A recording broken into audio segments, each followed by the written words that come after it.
महाभारत का सबसे महान योद्धा कौन था? अगर युद्ध भूमि में धर्म, शौर्य और बलिदान की एक मूर्ति बनानी हो तो उसमें 3 चेहरों की छाप जरूरी है। भीष्म पितामह, आचार्य द्रोण और दानवीर कर्ण। इन तीनों ने केवल युद्ध नहीं लड़ा बल्कि अपने अपने तरीकों से महाभारत को आकार दिया। तो आइए जानते हैं इन 3 महान योद्धाओं की गाथा जो कालजयी बन गए, इतिहास से भी ऊपर। पहला, भीष्म पितामह, त्याग का प्रतीक। जब कोई कहता है मैं मृत्यु को भी अपने आदेश से बुलाऊंगा तो समझ लीजिए वो कोई साधारण योद्धा नहीं, वो है भीष्म। गंगा पुत्र, शस्त्रों के अपराजेय योद्धा और प्रतिज्ञा के देवता। उन्होंने अपने पिता की खुशी के लिए सिंहासन और विवाह दोनों त्याग दिए। आज भी इतिहास में ऐसी प्रतिज्ञा दोबारा नहीं हुई। उन्होंने 100 से अधिक राजाओं को हराया था अकेले। युद्ध में कोई उन्हें मार नहीं सका जब तक उन्होंने स्वयं नहीं चाहा।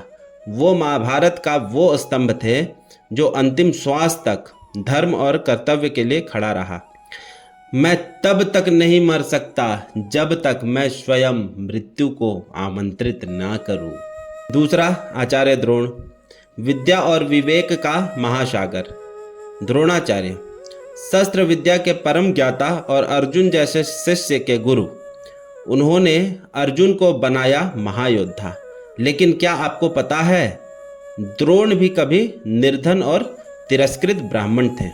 उनकी कहानी एक गुरु की नहीं, संघर्ष और सम्मान की लड़ाई है। जब राजा द्रुपद ने उन्हें अपमानित किया तो द्रोण ने उसे हराकर अपना सम्मान वापस लिया।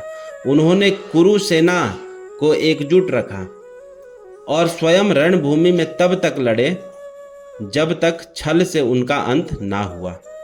उनकी वीरता और विद्या आज भी धर्मशास्त्रों में अमर है। जिसे शस्त्र सिखाया है उसे रोकने का भी सामर्थ्य मुझ में है।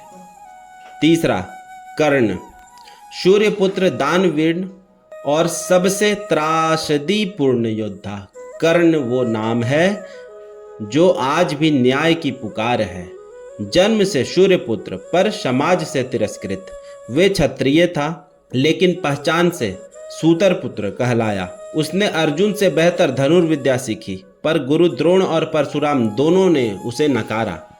फिर भी कर्ण ने कभी हार नहीं मानी। उसने अपने शत्रु को भी कवच कुंडल दान कर दिए और इसलिए उसे दानवीर कहा गया। कर्ण महाभारत का सबसे त्रासद नायक था जो धर्म के साथ था पर अधर्म की सेना में लड़ना पड़ा। मैं युद्ध में नहीं हारा, मैं परिस्थितियों से हारा हूँ। निष्कर्ष, भीष्म जिन्होंने जीवन से अधिक प्रतिज्ञा को पूजा, द्रोण जिन्होंने ज्ञान को अस्त्र बनाया और कर्ण जिन्होंने तिरस्कार को शौर्य में बदला। तीनों में से कौन महानतम था ये तय करना कठिन है क्योंकि ये तीनों धर्म, ज्ञान और बलिदान की अलग अलग मिसालें हैं। महाभारत इनके बिना अधूरी है। अगर आपको इन 3 महान योद्धाओं की कहानी ने प्रेरित किया तो इस वीडियो को लाइक करें, अपने विचार नीचे कमेंट करें। आपके अनुसार सबसे महान कौन था, भीष्म, द्रोण या कर्ण?